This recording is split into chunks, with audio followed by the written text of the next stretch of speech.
시청자 여러분, 한 주간도 평안하셨습니까?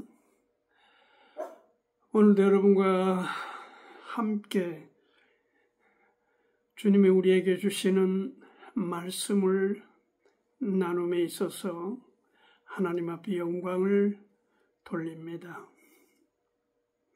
오늘은 이사야서 6장 말씀 들고 여러분과 하나님이 주시는 이 시대에 바로 나에게, 우리에게 어떤 말씀을, 메시지를 주시는지 교훈을 받고자 합니다. 이사야서 6장 1절부터 13절 말씀을 들고 이 시간 여러분과 함께 합니다. 구약시대의 선지자나 제사장들이나 이들도 또 신약시대의 사도들도 마찬가지입니다. 그들은 그야말로 훌륭한 하나님의 사람들이었습니다. 하나님께서 선지자나 또 제사장이나 그리고 사도들을 통해서 하나님의 일을 이루어 나가셨고 이루셨기 때문입니다. 그러나 우리가 아는 바대로 그들도 우리처럼 똑같이 성경을 가지고 그리고 죄성을 품고 함께 똑같이 그렇게 여러 가지 인간적인 그런 죄악들, 이러한 것들을 품고 살았던 연약한 사람들이었음을 우리는 잘 압니다. 그들에 대해서 어떻게 설명할 수 있습니까? 하나님의 이 중요한 막중한 일을 수행했던 그들을 어떻게 우리가 똑같은 죄성을 갖고 연약한 사람들이었음에 대해서 우리가 어떻게 설명을 해야 하겠습니까? 거기에는 하나님을 빼고는 설명할 길이 없습니다. 설명할 수 있는 길이 없습니다. 설명할 수 있는 방법이 없습니다. 그거는 불가능합니다. 그들의 마음은 그 시대를 품고 있었습니다. 그들의 마음은 자신들의 민족을 품고 있었습니다. 또한 그들의 마음 속에는 온 세계를 품고 있었습니다. 그 중에 대표적인 인물이 오늘 우리가 나누고자 하는 선지자, 가장 그 기록상으로 이 분량이 많은 1장부터 66장까지 신구약을 다 아우르는 이런 거대한 하나님의 작품을 남겼던 이사야 선지자를 들 수 있습니다.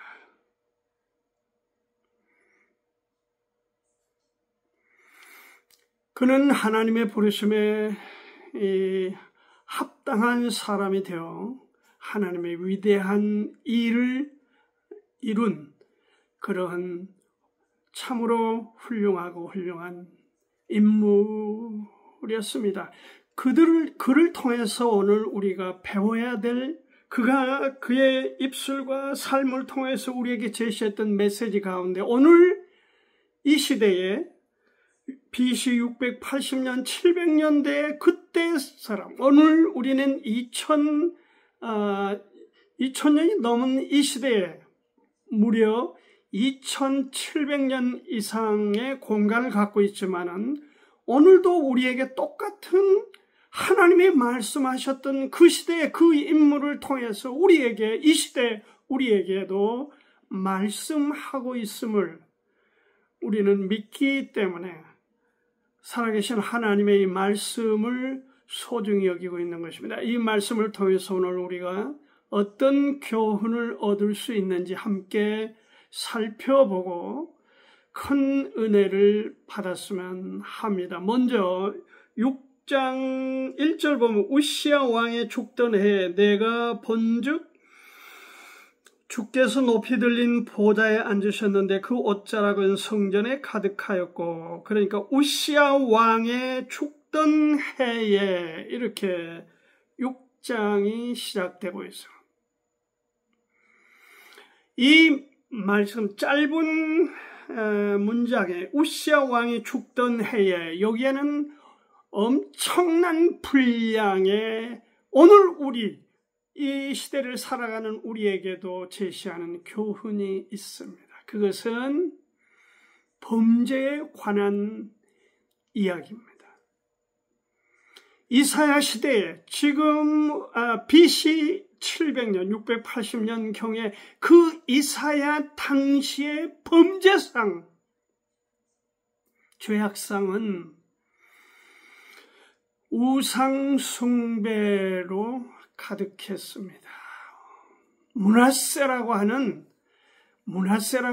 아주 못되고 악한 왕이 55년이라는 집권 동안에 완전히 사냐를 우상으로 뒤덮었던 시기가 이사야 말기입니다. 그는 우상 숭배를 지적했습니다.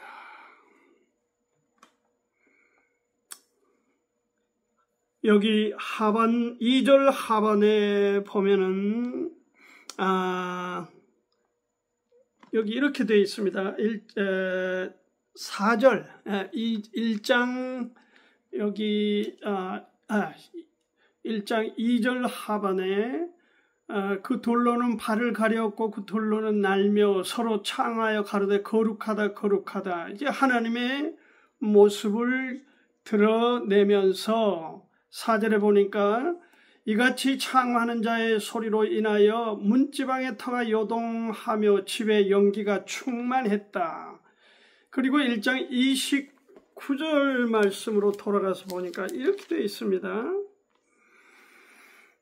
너희가 너희의 기뻐하던 상수리 나무로 인하여 부끄러움을 당할 것이요 너희가 너희의 택한 동산으로 인하여 수치를 당할 것. 이게 무슨 얘기냐? 산천 나무를 그 밑에 우상 단지를 만들어 놓고 거기다 절을 하고 숭배했다는 것입니다. 여기 2장 8절에도 그렇게 되어 있습니다. 그 땅에는 우상도 가득하므로 그들이 자기 손으로 짓고 자기 손가락으로 만든 것을 공경하여 천한 자도 절하며 귀한 자도 굴복하오니 그들을 용서하지 마옵소서.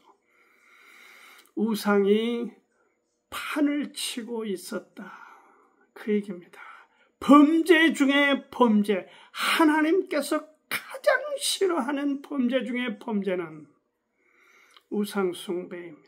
하나님을 대처하는 다른 것에 하나님의 형상인 사람이 무릎을 꿇고 거기다 절을 하고 부복하고 나의 구원자여 하는 반하나님적인 이 인간의 모습에 대해서 하나님은 어떻게 보면 치를 떠신 겁니다. 그뿐 아니라 외식하는 행위도 지적하여 말씀하셨습니다. 1장 다시 돌아가서 보면 이사야 1장 10절부터 보면은 너희 소돔에 관한도라 여호와의 말씀을 들을지어다. 너희 고모라의 백성아 우리 하나님의 법에 귀를 기울일지어다. 여호와께서 말씀하시되 너의 무수한 재물이 내게 무엇이 유익하뇨? 나는 수양의 번제와 살찐 짐승의 기름에 배불렸고 나는 수송아지나 어린 양이나 수염소의 피를 기뻐하지 아니하노라. 너희가 내 앞에 보이려 오니 그것을 누가 너에게 요구하였느뇨? 내 마당만 밟을 뿐이라 헛된 재물을 다시 가져오지 말라. 분향은 나의 가증이 여기는 바요 월삭과 안식일과 대회로 모이는 것도 그러하니 성회와 아울러 악을 행하는 것을 내가 견디지 못하겠노라. 하나님 앞에 외식된 행위입니다. 거룩한 체하고 재물을 들고 가서 하나님 우리를 축복하소서 그렇게 하면서 돌아서서는 우상 숭배하고 이런 온통 하나님이 기뻐하지 않는 종교적인 외식 행위로 가득한 이 백성, 이 민족에 대해서 하나님이 칼을 드신 것입니다. 그뿐만 아닙니다. 도덕상의 죄악도 지적하셨습니다. 이 온통 죄, 2장 11절 12절을 봅니다. 그날에 눈이 높은 자가 낮아지며 교만한 자가 굴욕되고 여호와께서 홀로 높임을 받으시리라. 대저 만군의 여호와의 날이 모든 교만 자와 거만 자와 자고한 자에게 임하여 그들로 낮아지게 하고, 그리고 하나님이 지으신 한 남자와 한 여자의 이 원칙을 무시하고 7 여자가 한 남자에게 덤벼들어서 나에게 좀 남편이 되달라. 도덕성이 망가진 것이죠. 성적인 타락입니다. 성적인 도덕적인 교만 방자하고. 보십시오. 왜 나무 밑에 가서 우상 단지를 만들어 거기가 부부가 조라에 노는 내 구원자라 하지 않나? 그리고 제사랍시고 하나님께 제사 드린답시고 병든 거, 절뚝발이, 눈먼 거 이런 것들을 가지고 사람들도 싫어하는 것을 가지고 하나님 앞에 와서 자, 나를 축복해 주십시오 하나님. 그러질 않나? 교만하고 방자하질 않나? 성적으로 문란하질 않나? 여기 성적인 문란에 관해서도 담고 있습니다. 4장 1절에 보니까 그날에 7 여자가 한 남자를 붙잡고 말하기를 우리가 우리 떡을 먹으며 우리 옷을 입으리니 오직 당신의 이름으로 우리를 칭하게 하여 우리로 수치를 맹케하라. 7 여자가 한 남자에게 덤벼들어서 성적인 관계를 요구하면서 우리 바로 당신이 내 남편이라고 그렇게 만들어 해달라.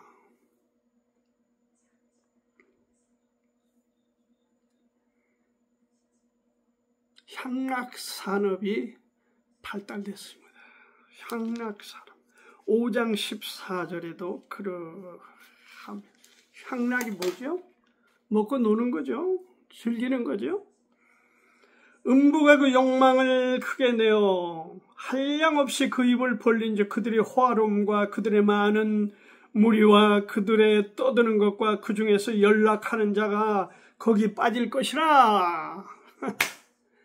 연락이 연락한다는 게 아니라 이 광란에 향락을 즐기는 그런 잔치를 한다는 거죠. 기댈 만한 것이 무엇이 있겠습니까? 하나님께서. 당시의 정치 상황은 어떻습니까? 우시야 왕이 어떤 왕이에요? 유다 11대 왕입니다. 52년간 통치를 했어요. 여기 역대하 26장 16절에 보니까 기이한 힘이 이 우시야 왕을 도와주셨어요. 그래서 왕성해졌습니다.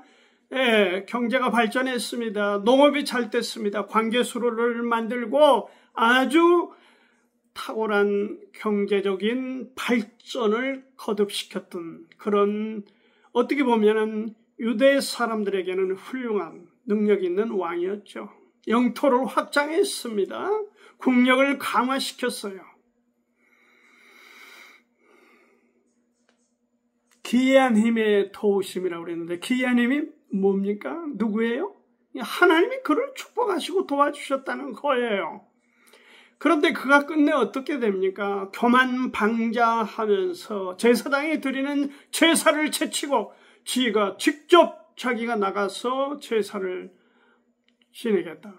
제사장 직분을 자기가 하겠다. 여기 역대하 26장 15절부터 19절에 나와 있습니다. 하나님이 받지 않으시죠. 하나님이 거부하시죠. 그리고 하나님께서 문둥병으로 우시야 왕을 치십니다. 그래서 별궁에 유폐되죠. 문둥병이 걸린 겁니다. 저주를 받은 거예요. 26장 역대하 19절 23절에. 그리고 끝내 죽었지만은 그는 열왕의 묘에 들어가지 못하고 열왕 묘 곁에 그렇게 안장됐다. 역대하 26장에 나와 있습니다. 부자면 뭐합니까? 능력이 있어서 경제를 부강하게 하고 무슨 영토를 확장하고 사람들에게 오호 위대한 지도자요 왕이요, 무슨 소용이 있습니까? 그게 무슨 의미가 있어요? 우리나라도 너무 유사합니다. 사람을 파리 죽이듯이 하는 사람을 경제를 부강시켰다고 위대한 대통령이요 칭송하고 있지 않습니까? 하나님의 눈에는 우스운 거예요. 우스운 거예요. 사람의 눈으로 굉장하다, 훌륭하다, 잘됐다, 위대하다, 그것이 하나님의 눈에 똑같습니까? 관점이 똑같아요? 아닙니다. 그렇지 않아요. 하나님은 지금 보십시오. 뭡니까? 우상숭배. 그렇죠? 외식된 행위. 그렇죠? 그 다음에 뭡니까? 거만방자함. 이게 뭐예요? 도덕적인 문제. 그리고 또 뭐지요? 성적인 문란. 이런 것들의 수준이 더 중요하다. 하나님의 눈에는. 네가 얼마나 경제 잘 먹고 잘 살았냐? 그게 무슨 의미가 있습니까? 하나님과. 네가 얼마나 배웠냐? 네가 얼마나 많이 가졌냐? 네가 얼마나 사람을 후렸냐? 그런 기준으로 보면 저기 푸틴이나 히틀러 같은 사람이 최고입니까?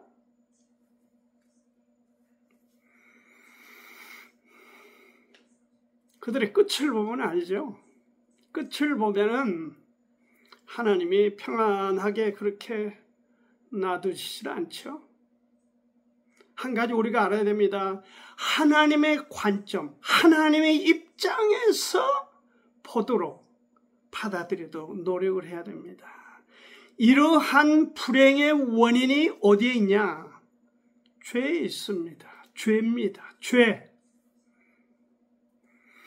죄악에 관한하는 BC 680년, 700년 전에, 그리고 지금 2000 몇 년입니까? 우리가 지금 2025년입니까? 거의 2700~800년이 지난 지금이나 그때나 다르질 않다. 사람들의 생각, 사람들의 행동, 하나님의 눈에는 똑같습니다. 인간의 가장 큰 고민이 무엇입니까? 여러분의 가장 큰 고민이 뭡니까? 돈이 적은 가난한 겁니까? 공부를 못해서 학교를 못 다닌 겁니까? 무엇이 가장 여러분의 큰 고민입니까? 여러분의 고민 중에 고민이 무엇입니까? 우리의 고민 중에 고민은 무엇입니까? 무엇이어야 됩니까? 우리가 뭘 고민해야 되는 겁니까?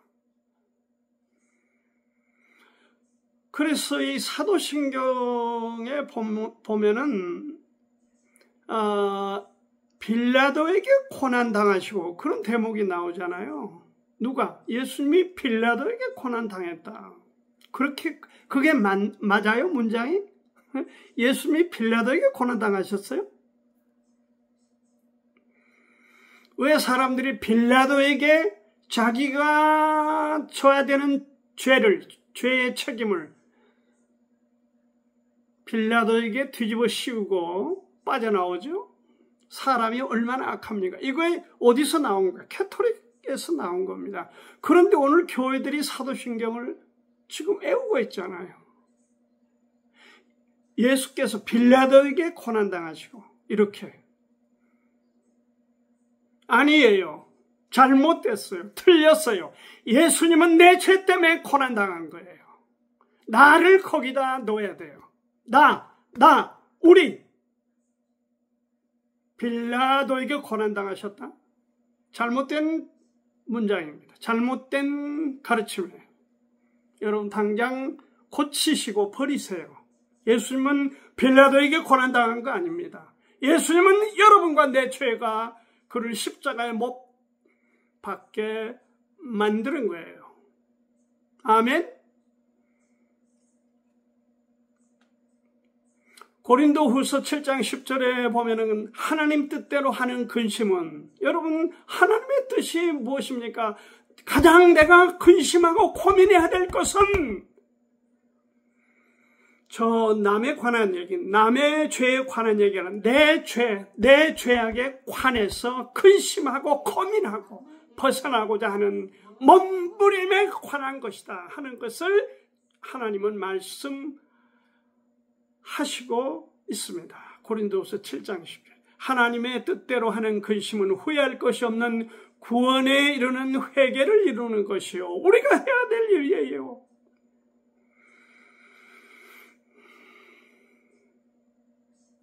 세상 근심은 사망을 이루는 거다. 여러분 뭘 근심해야 됩니까? 나의 죄, 우리의 죄에 대해서 더 깊은 고민과 고뇌의 인식이 있었으면 합니다. 죄는 독약과 같습니다. 멀쩡한 음식에 독약 한 방울을 넣으면은 그것을 먹거나 마시면은 죽습니다. 그거예요, 죄가. 바로 죄는 독약이에요. 이게 빌라도가 예수님을 죽였다?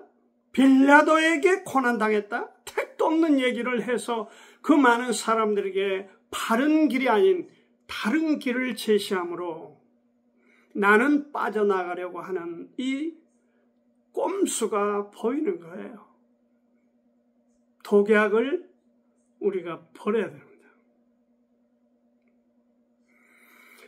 두 번째로 우리가 한 가지 생각해 볼 거는, 우리는 그 고민의 해결사가 계시는데 그 해결사가 누군지를 정확히 알아야 돼요. 그분이 누구예요? 우리의 고민의 해결사는 주님이십니다. 6장 1절 하반에서부터 여기 쭉 나와 있습니다. 주님의 모습이 나와 있어요. 아까 일부를 읽었습니다. 그때 내가 말하되 화로다 나여 망하게 되었도다. 나는 입술이 부정한 사람이요 입술이 부정한 백성 중에 거하면서 만군의 여호와이신 왕을 배웠음이로다. 하나님은 선지자에게 볼 것을 바로 포기하셨습니다. 그게 뭐죠? 6장 1절 하반부터 지금 5절까지 나와 있는 내용이 그것입니다. 하나님의 거룩하심이에요.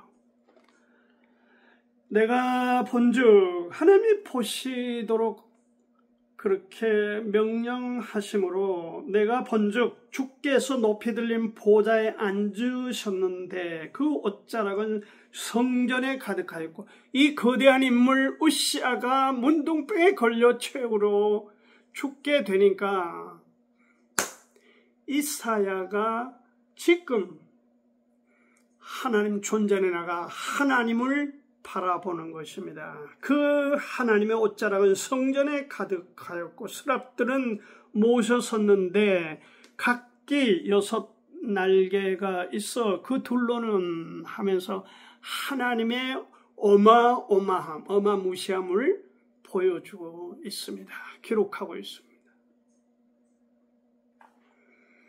서랍들의 합창, 그리고 하나님의 영광, 거룩, 거룩, 거룩 그러면서 땅의 영광이 충만하고 문지방터가 요동하고 연기가 충만했다 이렇게 되어 있습니다.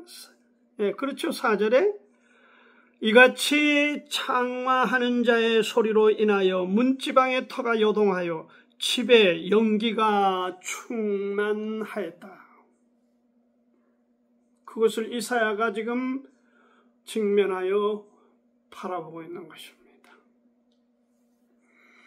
이사야에게 말씀하신 바대로 주님께서는 바울 사도를 통해서 골로새서 3장 1, 2절에 위의 것을 찾으라. 그렇죠? 위의 것을 생각하고 땅의 것을 생각지 말라. Set your heart on things above. 위의 것을 찾으라. Set your minds on things above, not on earthly things. 땅의 것을 보고 추구하지 말고 사모하지 말고 위의 것을, 그렇죠? 여기 그렇게 말씀하고 있습니다. Set your mind. 너의 생각을 어떻게 하라? On things above. 위에 있는 것을 창념, 거기에 세트하라. 우리는 골로새서 3장에 보면은 사모하라, 찾으라 이렇게 되어 있어요. 어디 거를? 땅의 것이 아닌 위의 것을 찾고 위의 것을 추구하라는 거죠. 거기에 너의 눈을, 너의 마음을, 너의 삶을 세트하라. 고정시켜라. 그 얘기 아닙니까? 어디에? 위에. 쳐다보라는 거죠. 이게 지금 이사야와 바울과의 똑같은 가르침입니다.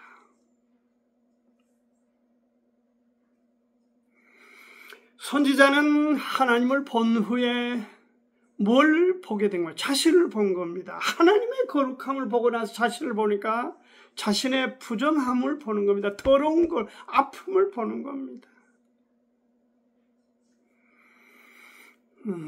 우리가 저도 마찬가지입니다. 우리가 사는 집에 보통 사람들이 사는 집에 이제 보통 집에 있을 때는 자기 집이 다 좋고 편안하고 아름답고 그렇게 좋아 보이지만 어마어마한 부자 집에 가서 보고 자기 집에를 한번 와서 보세요. 들여다보세요. 이거 마구간 같기도 하고 어떻게 보면 그렇지 않아요?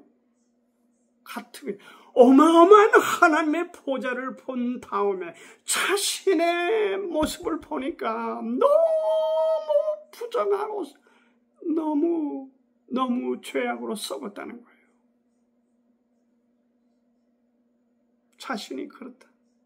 자신의 망조, 나는 망하였구나. 내가 입술에 부정하고 말끝마다 내가 거짓말하고 잘못된 말을 하고 악한 말을 하고 그런 내 입술은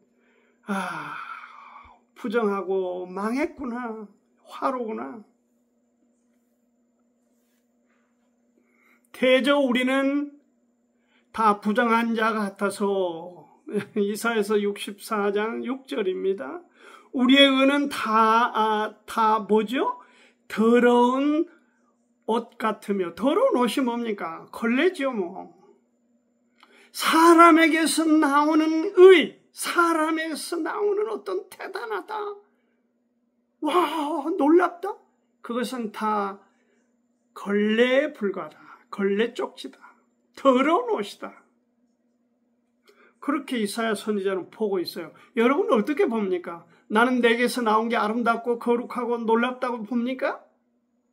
그 사람은 다 정신적으로 조금 심각한 문제에 있습니다. 우리는 우리 자신을 들여다보면은 내가 왜 이럴까? 그게 정상입니다. 제가 그 경제신문을 봤습니다. 요 근자에 경제가 아주 어려우니까 저도 경제에 대해서 좀 경제신문을 들여다보고 있습니다. 세계가 다 그 골치 아프고 까다롭고 그 힘든 대상, 트럼프를 상대로 쩔쩔 매고 있는 상황에서 이번에 우리 대통령이 미국 가서 그 트럼프를 잘 조절을 하고 칭찬하여 고래도 춤추게 하는 그런 어떤 그림을 제시하여 그나마 우리에게 큰 유익을 가졌다. 이렇게 보고 있습니다. 지금 세계 대체적인 관점이 그렇다. 우리나라도 60몇 %가 그렇다라고 나왔고요. 그런데 어저께 그 TV 뉴스에 보니까 야당 대표, 원내대표는 역대급 외교 참사다, 그렇게 말을 했고, 또 신임 야당 대표가 되는 사람은 말하기를 이재명 대통령을 끌어내린데 내 신명을 바치겠다, 그렇게 말을 첫마디, 당선되고 첫마디가 그렇게 나왔습니다. 국민들을 어떻게 부유하게 섬기고 국민들 중심에 국민들 의사를 잘 반영해서 이 정부를 어떻게든지 바르게 가도록 안내하고 도움을 주겠다, 이렇게 돼야 이게 맞는 건데, 지도자로서 대통령을 끌어내겠다, 국민 다수가 뽑아낸 대통령을 무조건 끌어내겠다, 그것이 자기 목표다. 제가 볼 때는 참 기가 막힌 설정, 관점이라고 봅니다. 역대급 외교 참사였습니까? 참 관점이 이렇게 다르구나. 이렇게 다르구나. 자기를 보지 못하는 거예요. 자기들의 모습, 자신의 모습, 다 그들도 그 웃기는 일에 연루돼가지고 웃겼던 사람들입니다. 자기는 온전하고 상대만 잘못했다는 거죠. 대통령만 잘못되고 누구만 잘못되고. 나는 가장 교만한 사람들의 이 태도, 행동 중에 하나가 뭐냐면, 나는 온전한데 너는 잘못됐다고 말하거나 행동하는 사람들이라고 봅니다. 저는 그렇게 말할 수가 없어요. 나도 허물투성이고 나도 죄를 짓고 나도 연약하게 그지없는 사람임에도 어떻게 나는 보지 못하고 다른 사람의 허물만 내 눈에 들보는 못 보고 상대 눈에 티만 보는가? 어떻게 상대에게 있어서는 돋보기를 켜고 보고 나는 그렇게 나에 대해서는 풍성한가? 이런 생각을 갖게 됩니다. 이건 제가 볼 때는 잘못되고 악한 선택이요, 행동이다, 이렇게 봅니다. 성경적 관점에서 그렇죠. 하와는 위의 것을 보지 아니하고 위에 하나님을 보지 않고 어디를 봤죠? 같은 위에를 보긴 했는데 선악과를 봤죠. 왜? 죄에 빠졌기 때문에 그렇습니다. 죄의 유혹자가, 마귀가 유혹을 하여 그 유혹에 넘어갔기 때문에 선악과를 보게 된 거죠.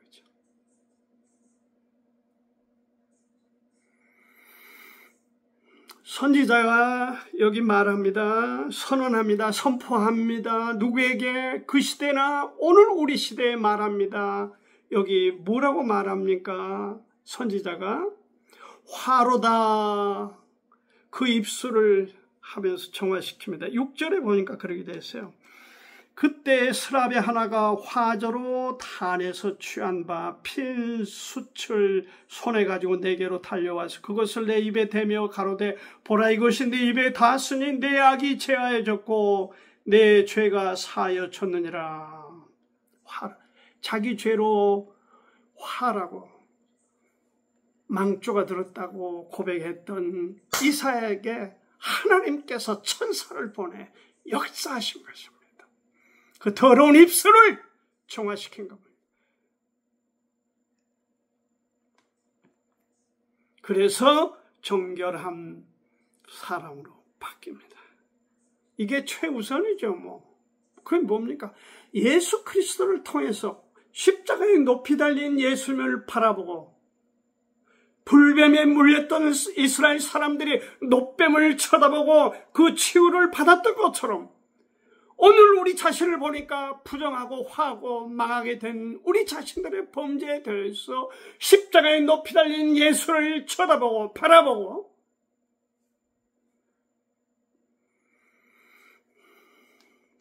피 흘린 그곳에 죄사함 있는 그 하나님의 진리를 받아들여서 예수 그리스도의 피가 내 죄를 씻어주심을 받아들이고 믿고 그 예수님을 구주로 영접하여 내 심령의 거룩함을 이루는 구원받는 것이 중요하다. 그것이 이사야 선지자의 가르침이다 하는 것을 이 시간 말씀을 드립니다. 하나님께서는 큰 일꾼을 찾거나 어떻게 보면 큰 초대형 교회를 찾거나 어마무시한 어떤 역사를 하는 기적을 행하는 그런 인물을 지금 찾고 계시는 거 아닙니다. 그런 인물은 원치 않습니다. 왜? 그런 인물들은 한결같이 자기 영광을 드러내기 때문이고 하나님께서는 경건한 예배자를 찾습니다. 오늘 우리가 불행의 원인이 죄임을 분명하게 이사야서는 말씀하였고 그 다음에 그 죄의 우리가 고민 가운데서 해결사는 주님이시다. 주님이 해결해 주셨다. 그것을 알았고 먼저 우리가 죄를 해결함 받은 하나님의 자녀들로서 우리는 그분의 하나님의 부르심에 헌신해야 된다는 게 여기 8절, 6장 8절부터 13절까지입니다. 6장 8절 내가 또 주의 목소리를 들은 적이 이르시되 내가 누구를 보내며 누가 우리를 위하여 갈고 그때 내가 가로되 내가 여기 있나이다 나를 보내소서. 누가 갈고? 치유받은 이사야, 죄사함 받은 이사야, 입술을 정결케 치유받은 이사야가 하나님께서 누가 나를 위해 갈고 8절에 내가 가겠나이다. 요건이 필요 충분 조건이 갖춰진 거예요. 먼저 죄사함을 받아야 됩니다. 그리고 하나님의 부르심에 응하는 것입니다. 해결받는 사람들의 특징입니다. 죄 문제를 해결받는 사람들은 위로부터 오는 음성에 예민합니다. 하나님께서 뭐라고 말씀하시느냐? 어디서? 하나님의 말씀 가운데 나에게, 우리에게, 이 시대에, 이 세대에, 이 나라에 무엇을 말씀하시는가?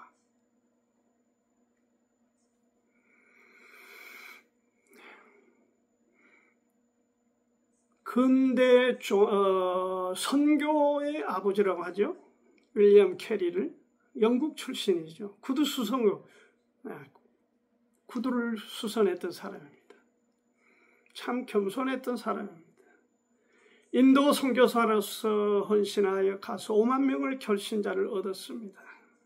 그 강팍한데 참 네팔에 제가 가보니까 참 알만합니다. 그쪽 종교 배경이 어떠한지 알만합니다. 근데 거기 가서 5만 명의 결신자를 냈습니다. 한 모임에서 어떤 인도 사람이, 주의가 있는 사람이 윌리엄 캐리를 비하한 거예요. 이 사람은 영국에서 구두방을 만들어서 했습니다. 윌리엄 캐리가 웃으면서 이렇게 대답했어요. 아닙니다. 저는 구두방을 운영하거나 경영한 것이 아니고 구두를 수선하는 구두 수선공이었습니다. 참 겸손한 주님 앞에 구원받고 윌리엄 캐리가 한 번은 자기 주머니에 돈이 한 푼도 없습니다. 자, 헌금 바구니가 갑니다. 지나갑니다. 드릴 것이 없습니다. 캐리는 그 바구니에 자기 팔을 넣고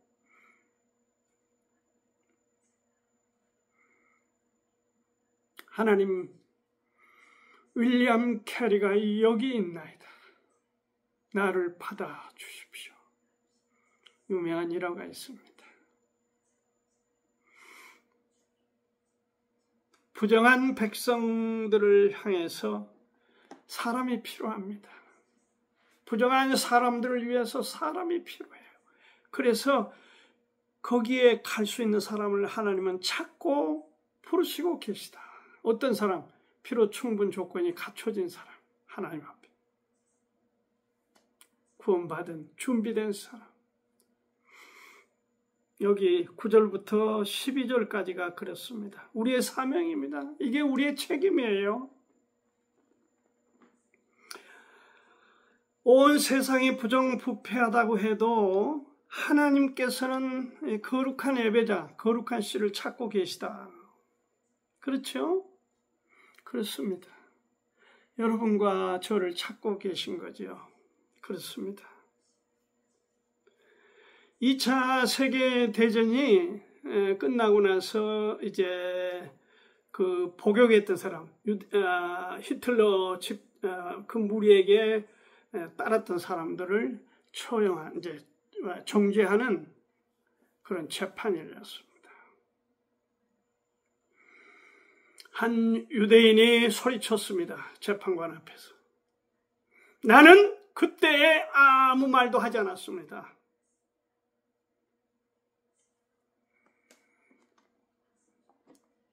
장례가 조용해졌습니다. 그는 다시 소리쳤습니다. 나는 그때 아무 말도 하지 않았어요. 그런데 그 정막을 깨고 다른 쪽에서 한 유대인이 소리쳤습니다. 그때에 아무 말도 하지 않는 당신이야말로 죄인입니다. 죽어야 됩니다. 네, 아마 우리가 하나님 앞에 그런 입장이 될 수도 있습니다. 지금은 침묵이 금이 아닙니다. 구원받은 그리스도인들은 침묵이 금이 아니에요. 지금은 말해야 될 때입니다. 지금은 복음을 전해야 될 때입니다. 복음을 선전해야 될 때입니다. 전파해야 될 때입니다. 예수 그리스도가 당신의 죄를, 우리의 죄를, 나의 죄를 십자가에서 깨끗게 해주셨다고, 피 흘리셨다고, 그것을 지금은 침묵할 때가 아니라 말할 때입니다. 도웁시다. 말합시다. 그리고 영광을 주님 앞에 돌립시다. 영광스럽게 주님을 만나도록 준비합시다. 감사합니다.